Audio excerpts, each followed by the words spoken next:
Bismillahirrahmanirrahim. Alhamdulillahirabbil alamin wassalatu wassalamu ala asyrofil anbiya'i wal mursalin wa ala alihi wa sahbihi ajma'in. Subhanaka la ilma lana illa ma 'allamtana innaka antal alimul hakim.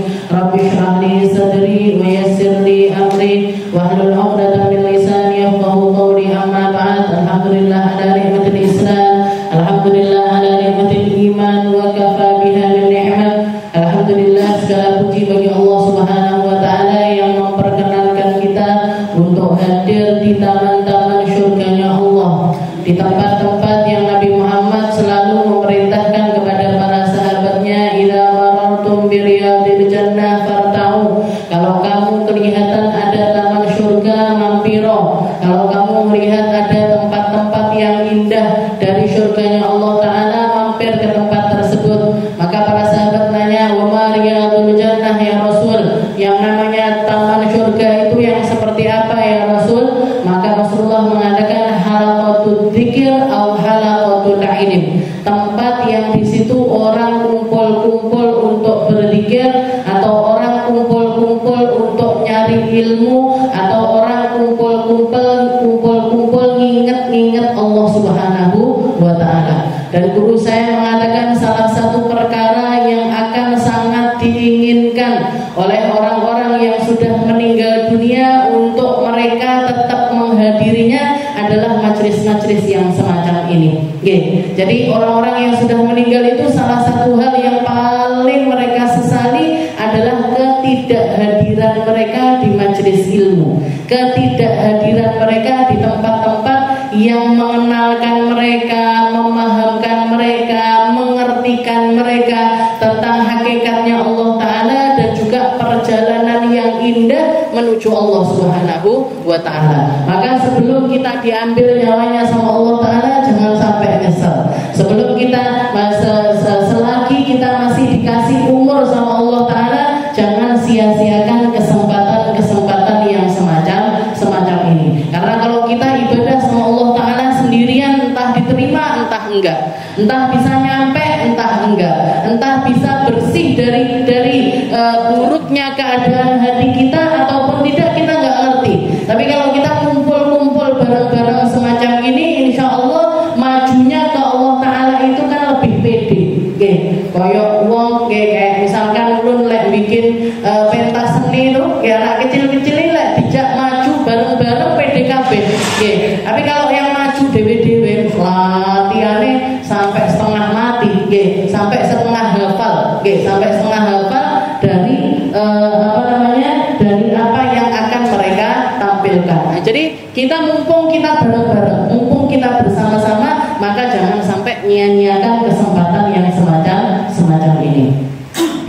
Kita lanjutkan pembahasan kita di dalam kitab Bidayatul Hidayah, di dalam kitab karya dari Al-Imam Abi Hamid Muhammad bin Muhammad Al-Ghazali, ila an qala al-mu'allif rahimahullahu ta'ala wa nafa'na bihi wa bi ulumi fid darain wa alam annaka innama ta'sillahu ta'ala bi jawarihika wa hiya ni'matun min Allah 'alaika wa amanatun ladayk. Kita masih di dalam bab yang membahas tentang ijtinabul ma'asi, atau menjauhi keburukan, menjauhi maksiat, bersih diri dari keburukan itu selalu lebih diutamakan ketimbang memperbanyak amalan. Bahkan sebagian ulama kalau mencontohkan, kamu menghindari uang 1000 yang di situ itu syubhat, yang di situ itu mungkin haram, mungkin enggak jelas kehalalannya, enggak jelas kebaikannya, enggak jelas kethayyibannya untuk kita, itu lebih diutamakan ketimbang kamu itu bersedekah berjuta-juta ribu. Misalkan kita sedekah 1 juta, atau sedekah 50 juta, atau sedekah 100 juta sekalipun, itu pahalanya kalau dibandingkan dengan kita menghindari uang 1000 yang kita nggak tahu ini baik atau enggak, ini halal atau enggak, itu lebih diutamakan kita menghindari yang keburukan itu tadi. Jadi misalkan kita di tengah jalan nemu uang 1000, dijikok apa enggak, digawe apa enggak, dikonsumsi apa enggak, nah itu kita menghindarinya itu lebih baik ketimbang kita itu memperbanyak amaliyah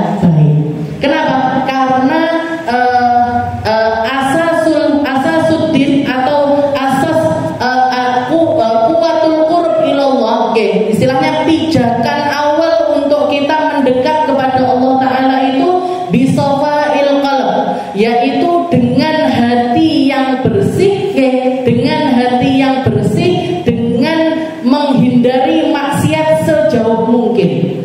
Sejauh mungkin kalau bisa kita itu menghindari dari segala macam maksiat, dan juga mengkondisikan hati ini selalu dalam keadaan yang bersih. Makanya Allah Ta'ala mengatakan wadaru dhahirul itsmi wa batinah. Kamu kalau tentang keburukan, kamu kalau tentang dosa, kamu kalau tentang kemaksiatan, maka hindarilah dohirnya sak batinnya. Hindari keburukan itu yang dohir-dohir, hindari semuanya. Yang batin-batin juga hindari semuanya. Karena berapa banyak orang dohirnya itu baik tapi batinnya itu buruk. Dan berapa, tapi istilahnya kalau orang menghindari keburukan, istilahnya orang kalau menghindari keburukan, insya Allah itu juga mengusahakan dia di dalam membersihkan dirinya dari setiap keburukan. Jadi wadaru dhahirul itsmi wa batinah, hindari keburukan itu yang dohir hindari, yang batin juga hindari. Terus gimana kita harusnya jadi orang yang seperti apa? Beramallah baik sambil terus mengoreksi hati kita, keadaannya bagaimana, tujuannya seperti apa, benar apa enggak, lurus apa enggak, itu harus selalu kita koreksi. Harus selalu kita koreksi. Ya Allah, takbir saya untukmu ya Allah. Ya Allah, saya sholat baca Fatihah ini karena perintahmu. Saya rukuk karena kamu, iktidal juga karena engkau, sujud dan tasyahud dan lain sebagainya, semuanya hanya untuk mengharapkan ridho darimu ya Allah. Jangan sampai perkara yang nampak-nampak ini mempengaruhi kita. Perkara-perkara yang nampak ini mempengaruhi kita. Orang usah rono, apa namanya, di situ ada orang itu misalkan. Enek wong sing kok gedeng. Kalau kita ada orang yang enggak kita senangi di satu tempat, malah datengin, Bu. Jangan malah dihindari. Aku enggak seneng karo wong kuwi, aku melok majelis ning kono enek wong sing enggak tak senengi. Jangan malah dihindari. Kalau dihindari itu sama aja kita mempertahankan luka hati, mempertahankan keburukan yang ada di dalam hati kita ini untuk semakin berkembang. Borok dimu, istilahnya gampangnya seperti itu. Borok itu ya disembuhkan, borok kok malah diingu. Jadi kebanyakan orang kan seperti gak aku rono, anak wong sing tak gedhe. Mau aku melok majelis ning kono, wonge santean-santean gitu. Misalkan loh, misalkan seperti itu, kuku sing kene ndak enak, kabeh tak ngerti. Jadi justru malah datengin, Bu. Jadi masalah itu dihadapi, bukan ditinggal lari.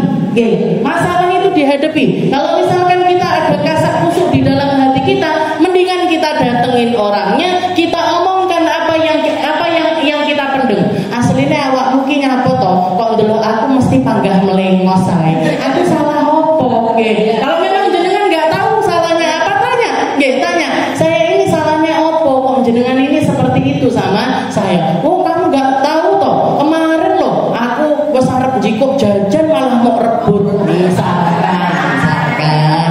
Misalkan, wes wayah aku malah mau aku diginikan. Oh ya sudah, nggak sengaja itu. Mohon maaf, tak ganteni yo jajane. Misalkan. Jadi selesai, Bu. Nggak malah anak kuinek, jajanku di rumah. Anak kuinek, jajanku di rumah itu. Nggak gitu caranya kita mengelola rasa hati kita. Karena keburukan yang ada di dalam hati ini, Rasulullah bahkan pernah mengibaratkan ada orang jungkir balik, sujud rukuk, tapi katanya Nabi Muhammad, orang ini harganya di sisi Allah Ta'ala nggak lebih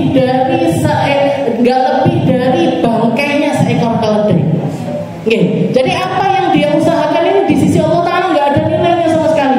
Kok keledai hidup? Enggak, keledai yang sudah mati, yang nggak bisa diapa-apakan lagi, didol yo nggak payu, mau diambil dagingnya sudah busuk, mau diambil organnya sudah, baunya sudah nggak enak, nggak ada yang bisa dimanfaatkan dari hewan ini. Berapa banyak orang sholat, orang ibadah, orang datang ke majelis taklim, orang ngajar, orang ngasih ilmu, tapi nilainya di sisi Allah Ta'ala bahkan tidak lebih dari tujuannya elek, Bu. Karena pondasinya untuk nyampe ke Allah Ta'ala ini dipenuhi dengan kemaksiatan, dipenuhi dengan suudzon, dipenuhi dengan kedengkian, dipenuhi dengan kepongahan, dipenuhi dengan segala sesuatu yang menghancurkan apa yang dia lakukan.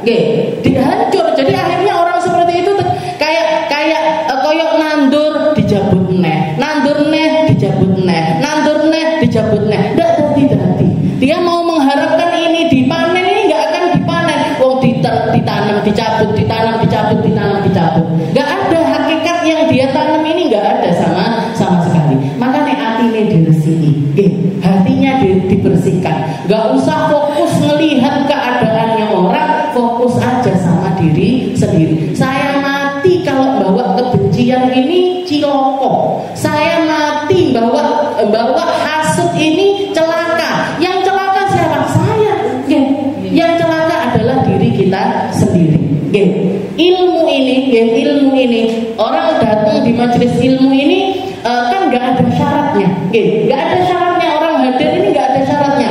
Bu, saya mulai melok ngaji nenggone Sabtu siang, mek sing atine resik-resik tok. Sing ngomong loh artine yo asli. Kok ngebikin syarat kayak gitu.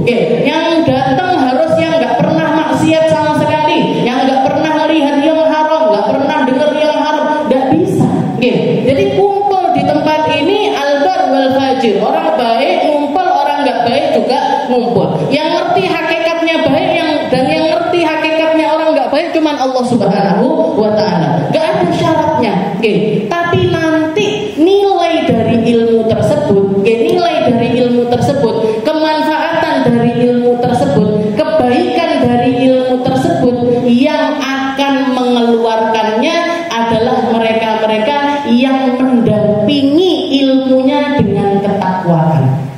Kalau orang cuman berilmu saja tapi nggak punya takwa, orang ngerti saja tapi nggak punya takwa, orang paham saja tapi nggak ngerti takwa, nanti dia akan menjadikan ilmunya ini bukannya mendekatkan dirinya kepada Allah Ta'ala, justru malah menjauhkan dirinya dari Allah Ta'ala. Makanya katanya Nabi Muhammad, man izdada ilman walam yazdad hudan lam yazdad minallahi illa bu'da. Orang yang ilmunya nambah tapi hidayahnya nggak nambah, taufiknya nggak nambah, kebenaran hatinya nggak nambah, kelurusan hatinya nggak nambah, ini nggak ada yang nambah dari dirinya di sisi Allah Ta'ala, kecuali justru malah bikin dia tambah jauh. Dan orang-orang semacam ini yang diwanti-wanti sama Nabi Muhammad, yang dikatakan ini orang yang semacam ini kalau sampai jadi ulama, kalau sampai punya ilmu banyak, memahami ilmu banyak, ngerti tentang berbagai macam fan keilmuan, orang ini bahkan lebih dikhawatirkan oleh Nabi ketimbang keluarnya Dajjal. Ambil Dajjal anak ibu, sama Dajjal lebih buruk orang alim tapi nggak punya ketakwaan di sisi Allah Subhanahu wa Ta'ala. Kenapa? Karena dia akan menjadikan ilmunya ini dipakai untuk topeng keburukannya dia, dipakai untuk mempercantik kata-katanya dia, tapi isi dalamnya ini penuh dengan keburukan. Jadi naudzubillah min dzalik. Ini orang alim, orang yang ngerti ilmu pun juga diwanti-wanti sama Nabi, jangan sampai kamu kalau ngerti harus nambah, hidayahmu juga harus nambah, ketakwaanmu sama Allah Ta'ala juga harus nambah, takutmu sama Allah Ta'ala juga harus bertambah. Kalau enggak apa? Kalau enggak kamu akan tambah jauh dari Allah. Ngerasa aku melok ngaji, ini orang solihah kabeh sing ora tau ngaji, aku tak sing solihah. Jadi malah justru datangnya dia ke majelis taklim bikin matanya merendahkan orang lain, bikin mulutnya merendahkan orang lain, bikin telinganya ini nganggep kalau yang patut untuk didengar hanya dirinya saja. Apa masalahnya di orang ini? Apa masalahnya ada di dalam hatinya?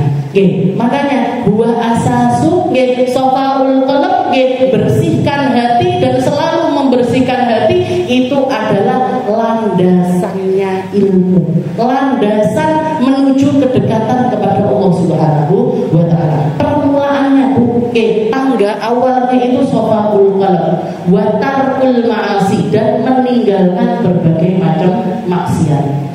Abah saya itu beberapa kali pernah kedengeran ada orang belajar sampai Hadramut, sampai Mekah, sampai tempat-tempat yang jauh-jauh di dalam menuntut ilmu. Tapi begitu pulang yang diobrolin itu justru malah penyanyi Mesir, penyanyi Dubai, kenal kabeh.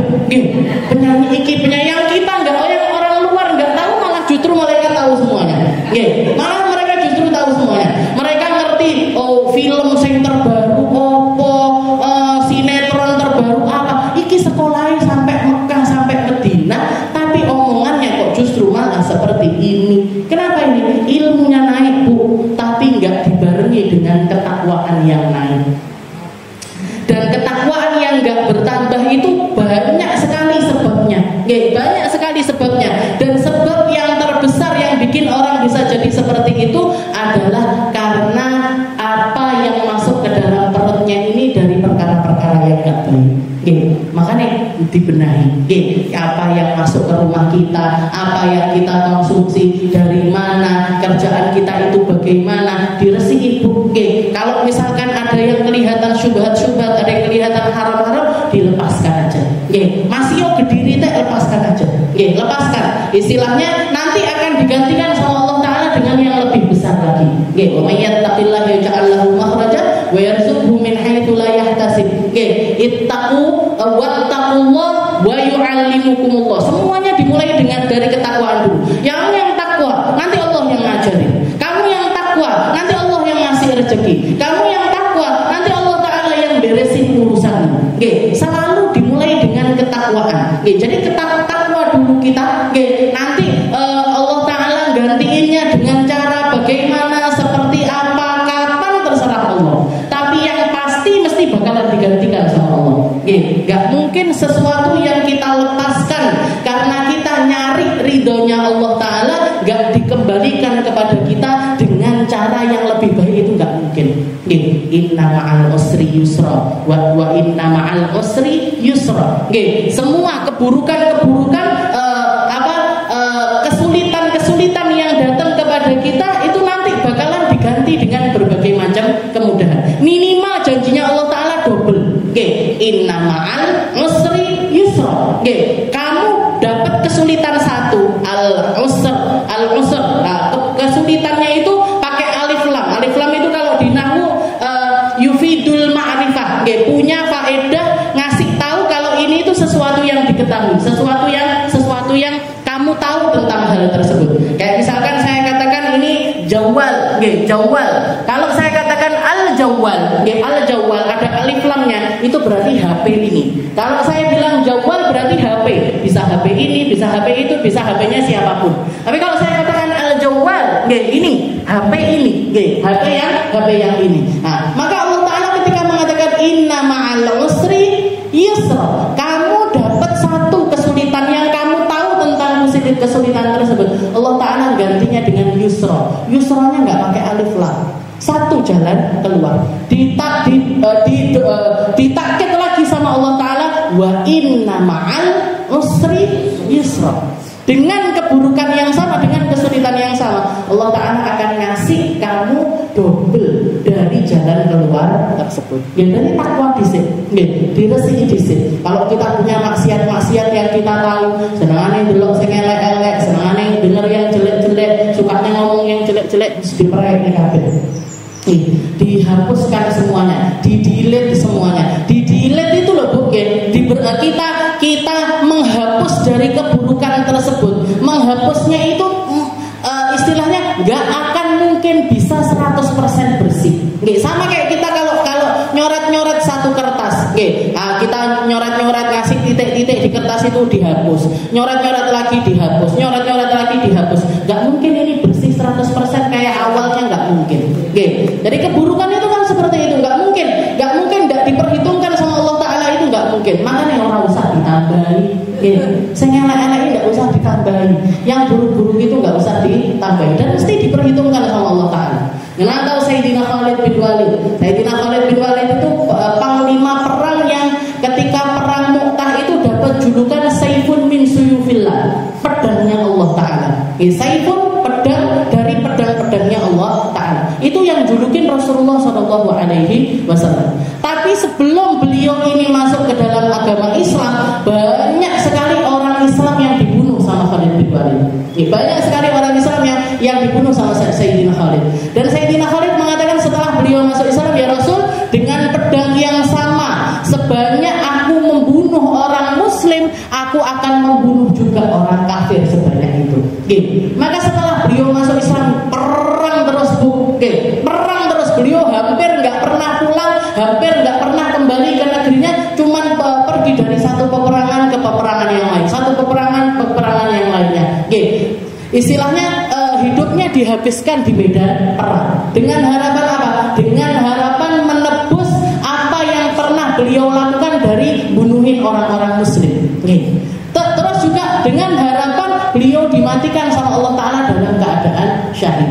Jangan tahu meninggalnya seperti apa. Meninggalnya di atas kasur, meninggalnya di atas ranjang. Sampai beliau mengatakan, aku gak ada satupun tempat di seluruh badanku ini kecuali pernah kena sabetan pedang, kena tusukan tombak, kena panah dan lain sebagainya. Wa ana amut kama hadza, dan aku meninggal dibikin sama Allah Ta'ala, meninggal bukan di medan peperangan tapi di atas kasur seperti orang yang gak berdaya.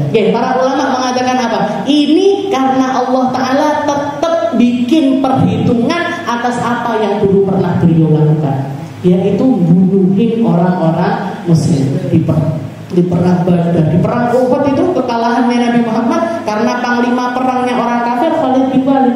Memang orang ahli strategi beliau, memang orang yang pintar sekali di dalam strategi. Tapi ya intinya setiap keburukan sekecil apapun itu efek buruk. Jadi lek iso ndak ngelakoni, mendingan nggak usah dilakoni. Bukan gitu penawarannya harusnya. Bukan lek iso ndak maksiat, ojo maksiat, enggak. Yo ojo maksiat, bukan lek iso. Lah enak lek iso ini berarti lek ora iso yo maksiat ae kan ngono ya. Jadi kita hindari semaksimal mungkin kalau itu babnya tentang melakukan maksiat. Tapi kalau melakukan kebaikan, mas tentu semampu kita. Kita mau dikira semampu kita. Kita mau datang majelis semampu kita. Kita mau membaca Al-Quran semampu kita. Mana yang menjadi kapasitas kita, kita mampu di dalamnya lakoni.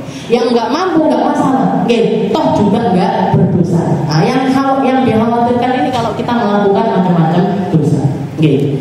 Nah, jadi di sini Imam Ghazali mengatakan wa alami annaka innama ta'sillahu ta'ala bi jawarika wa hiya ni'matun minallahi 'alaika wa amanatun ladaik. Ini minggu kemarin sudah kita bahas, sesungguhnya kamu ketika bermaksiat kepada Allah dengan anggota tubuhmu,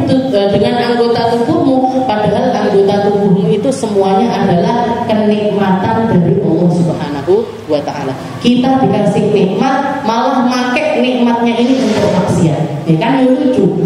Orang dipinjemi sesuatu tapi dipakai barang pinjamannya ini untuk sesuatu yang nggak disukai sama tuannya, nggak disukai sama yang memiliki, yang punya dari barang tersebut. Nah ini kan orang ini istilahnya double istilahnya. Fasti'anatuka bi ni'matillahi ta'ala ala maksiatin ghayatul kufur. Katanya beliau, kamu maksiat dengan nikmat dari Allah Ta'ala itu adalah puncaknya kekufuran, puncaknya ketidaktahuan dirimu kepada Allah. Wa khiyanatuka fi amanatin auda'aka Allahu ghayatat tughyan. Dan kamu mengkhianati amanah dari Allah Ta'ala dengan kelakuanmu yang melampaui batas. Fa inna a'dha'uka ra'aya, karena sungguhnya anggota badanmu ini adalah sesuatu yang harusnya kamu jaga. Sesuatu yang harusnya kamu jaga. Fanzur kaifa tar'aha, maka lihatlah, perhatikan bagaimana cara kamu menjaga dari semua amanahnya Allah. Fa kullukum ra'in wa kullukum mas'ulun 'an ra'iyatihi. Kamu semuanya adalah seorang pemimpin dan kamu akan dimintai pertanggungjawaban atas apapun yang kamu mimpin. Wa'lam anna jami'a a'dha'ika satashhad 'alaika fi arasatil qiyamah bilisanin dzalik. Dan ketahuilah bahwasanya semua anggota tubuhmu ini nanti akan dibikin sama Allah Ta'ala untuk bersaksi atas dirimu. Akan bersaksi atas dirimu bilisanin dzalik, dengan lisan yang fasih. Yaqdahukallahu ta'ala ala mala'in minal khalaik. Dan itu Allah Ta'ala bikin di depan seluruh halayak ramai, mulai dari manusia, mulai dari zamannya Nabi Adam sampai akhir zaman, semuanya akan menyaksikan pertanggungjawaban diri kita masing-masing. Jadi kalau kamu make apa yang Allah Ta'ala berikan kepadamu untuk maksiat, apa kamu nggak malu? Nanti kamu dilihat sama orang sekian banyak, semua manusia yang pernah diciptakan sama Allah Ta'ala akan menyaksikan pertanggungjawaban dirimu atas semua apa yang pernah kamu lakukan. Kalau Allah Subhanahu wa Ta'ala mengatakan, yauma tasyhadu 'alaihim alsinatuhum wa aydihim wa arjuluhum bima kanu ya'malun. Nanti akan datang satu hari di mana semua anggota tubuhmu itu bersaksi atas dirimu. Lisanmu bersaksi, tanganmu bersaksi, kakimu bersaksi, bima kanu ya'malun, atas apapun yang pernah dilakukan oleh mereka. Wa qala ta'ala, Allah Ta'ala juga mengatakan, al-yawma nakhtimu 'ala afwahihim wa tukallimuna aydihim wa arjuluhum wa tashhadu arjuluhum bima kanu yaksibun. Hari tersebut Allah Ta'ala akan mengunci mulut-mulut manusia, wa tukallimuna aydihim, yang ganti ngomong tangan mereka, yang ganti ngomong kaki mereka, yang ganti ngomong adalah seluruh anggota tubuh dia bersaksi atas apa yang pernah dia lakukan. Kalau yang dilakukan ini baik-baik, dia akan menjadi hujjatun lana, akan jadi pendorongnya kita untuk selamat menuju surganya Allah Ta'ala. Tapi kalau dipakai untuk kemaksiatan, dia akan mendorong kita menuju nerakanya Allah Ta'ala. Na'udzubillah min dzalik. Jadi apa yang sekarang ini seakan-akan ada di bawah kendali kita, nanti akan dicabut kendalinya sama Allah Ta'ala, dan mereka dipersilahkan untuk ngomong. Lisan yang ketika di dunia dibikin sama Allah Ta'ala untuk bisa ngomong, justru malah dikunci. Yang disuruh ngomong adalah anggota tubuh yang lainnya. Jadi kalau guru saya mengatakan, kalau misalkan kita mau nginget-nginget tentang nikmat, misalkan kita nginget-nginget tentang nikmat mata ini adalah sesuatu yang mahal. Sesuatu yang mahal, bahkan luar biasa mahal. Secara dohir sudah mahal. Kalau mata kita ini bermasalah, nggak bisa beli mata, itu nggak ada yang jualan mata. Kalaupun misalkan ada orang mendonorkan mata, maka harganya sudah pasti luar biasa mahal. Itu secara dohir. Tapi mata ini menjadi sesuatu yang bisa berfungsi karena masih yahtalitu birruh, karena masih terikat dengan rohnya, karena masih terikat dengan rohnya. Dan seluruh anggota badan kita itu seperti itu, Bu. Sekarang ini masih ada harganya karena apa? Karena masih terikat dengan rohnya. Mata terikat dengan rohnya mata, telinga terikat dengan rohnya telinga, tangan terikat dengan rohnya tangan. Nanti kalau dilepaskan rohnya, ada harganya. Kalau dilepaskan rohnya, nggak ada harganya. Nggak ada yang mau dampingi kita, nggak ada yang mau nemenin kita, nggak ada yang mau nyanding kita lagi, itu nggak ada. Bahkan nama yang sehari-hari kita dipanggil dengannya pun tercabut gara-gara rohnya ini lepas. Lek dulu, misal saya sekarang dipanggilnya Aminah, nanti kalau sudah terbujur kaku, nggak bisa ngapa-ngapain, wes sudah diceluk Aminah nih, diceluk jenazah mayite, mayite Arab Buddha, mayite nginep sik neng omah, omah sopo padahal yang ditinggali itu loh, rumahnya siapa? Kok dia masih tinggal di rumah itu pun keburu-buru sama ahli warisnya untuk dikeluarkan. Bahkan orang-orang tercinta yang katanya mencintai kita, merekalah yang yahtu alaina turab, merekalah yang akan nimbun kita dengan tanah. Ibu meninggal, anaknya sing lebok neneng yang lahat. Orang tuh anak meninggal, bapaknya yang masukkan anaknya itu ke liang lahat. Ini kan sebenarnya fenomena yang sangat aneh sekali. Jeree tresno, jeree seneng, jeree sayang. Tapi kenapa ketika roh ini keluar langsung dibikin sama Allah Ta'ala, semua manusia itu punya anggapan seperti itu. Kudu dandang dipendem, kudu dandang dikuburne, kudu dandang lepas dari apapun yang menjadi kehidupannya manusia. Harus lepas. sing biyen awake dhewe konconan bareng nggih minggu lalu nggih salah satu dari anggota majelisnya kita meninggal, Bu Yayu niku. Nggih, biasanya hadir di sini. Nggih, ini misalkan Bu Yayu mangga dikon hadir ning kene, adewe sing laku. Nggih to. Bu Yayu teko ning kene awake dhewe sing laku. Jadi istilahnya dinonaktifkan. Nggih, dinonaktifkan dari keadaannya manusia. Langsung keluar surat kematiannya, orang-orang yang dia punya rekening di situ walaupun uangnya banyak sekalipun langsung dibekukan sama pihak bank. Iki opo-opoan. Jadi langsung hilang dari peredaran manusia ini, langsung hilang. Kenapa? Karena ruhnya lepas dari orang tersebut. Dan kita ini masih ada harganya karena ruh ini masih nyambung. Itu secara logika, secara fisik. Dan ketahuilah nanti ruhnya seluruh anggota tubuh inilah yang akan kembali kepada Allah. Maka harga dari ruhnya mata ini jauh lebih mahal ketimbang harganya mata secara fisik, secara dohir. Maka kita kalau mau, Allah Ta'ala menciptakan mata ini untuk apa sih? Untuk nanti dapat jatah bisa melihat kepada Allah Ta'ala di dalam surga.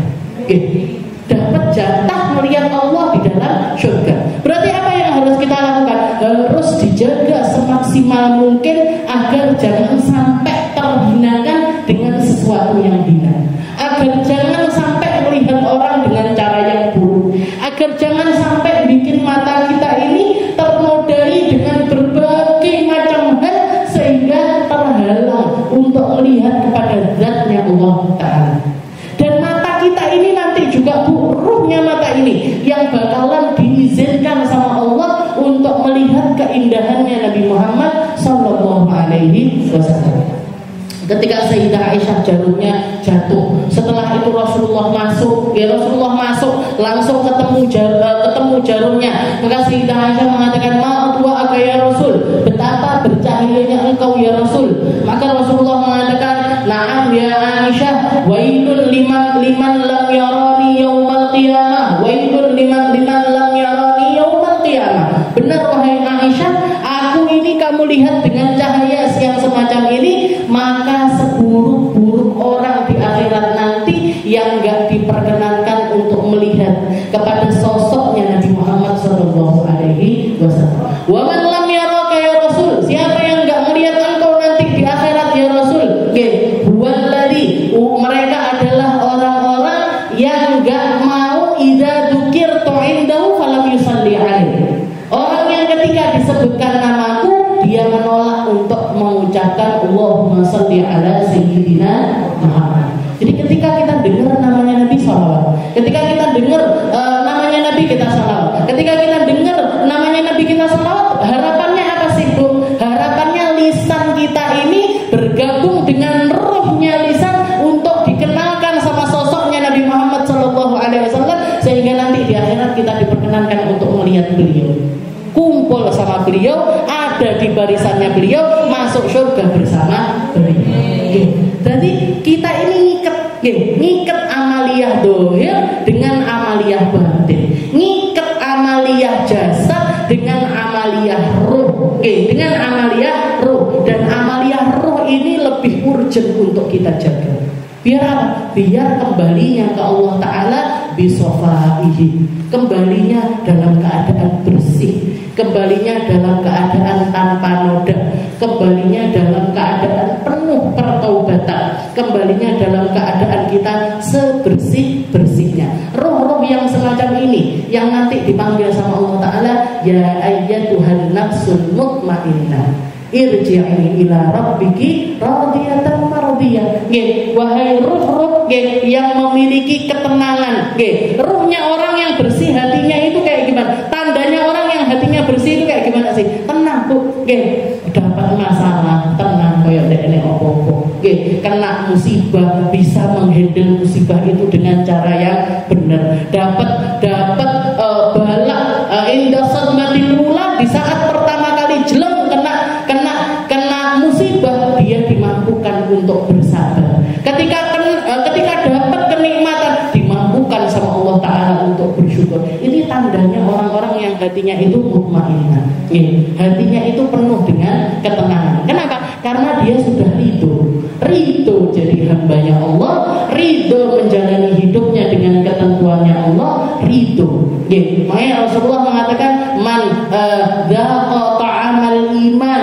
Orang yang nyicipi nikmatnya iman itu siapa sih? Man radiya billahi rabba wa bil islami dina wa bi Muhammadin nabiyya wa rasulah. Orang yang merasakan nikmatnya iman ini yang ridho Allah sebagai Tuhannya. Berarti gimana? Dia pak neae kalau Gusti Allah ridho.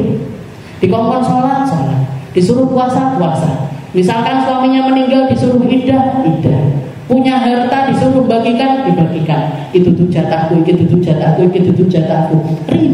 Ridho Allah Ta'ala sebagai Tuhannya. Man radiya billahi rabba wa bil islami dina, ridho Islam sebagai jalan hidupnya. Wa bi Muhammadin nabiyya wa rasulah, ridho Nabi Muhammad yang nuntun kita. Apa sing dilakoni sama Nabi, kita pengennya juga melakoni hal tersebut. Jadi wa tasyhadu arjuluhum bima kanu yaksibun. Nanti seluruh kaki tangannya bakalan bersaksi atas apapun yang pernah dilakukan oleh mereka.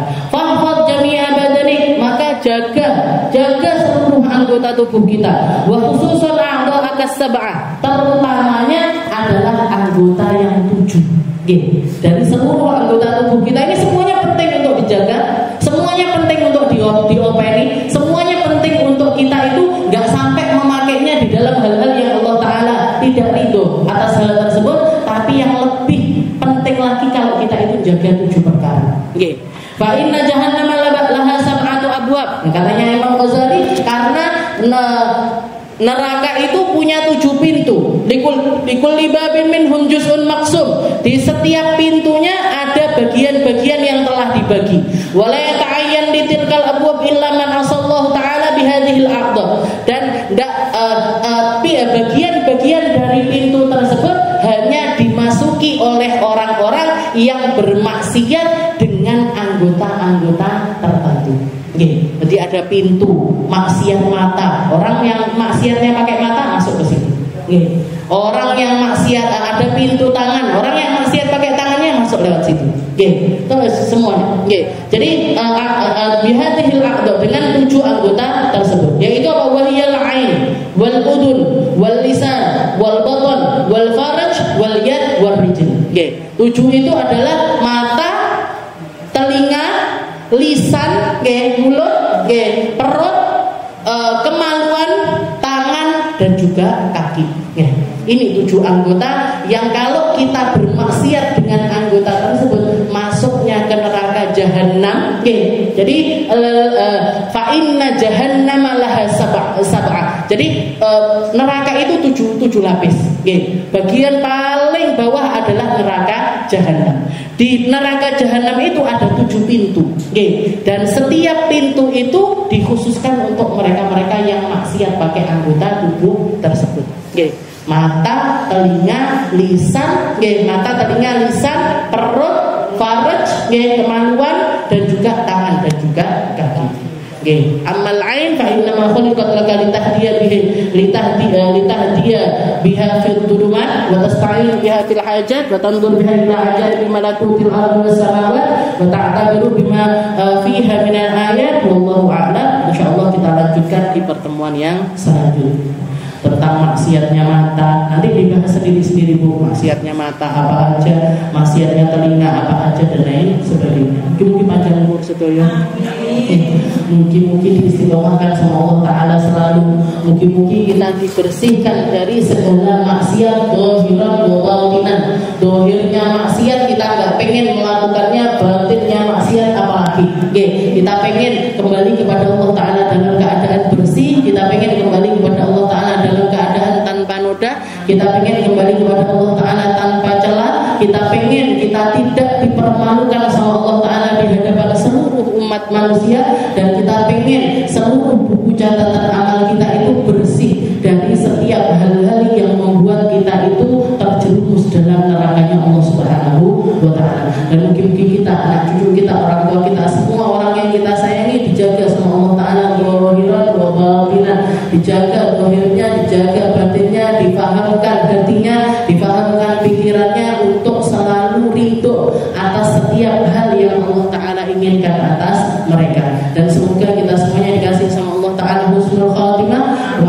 yang baik, kematian yang diridhoi sama Allah Ta'ala, dan kematian setelah kita mentaubati seluruh dosa-dosa kita. Oke, sehingga kita masuk ke dalam surga Allah Ta'ala dengan penuh kebaikan, dengan penuh penghormatan, dengan penuh peningkatan dari setiap derajat-derajat kita. Ala hadhihi niyah wa ala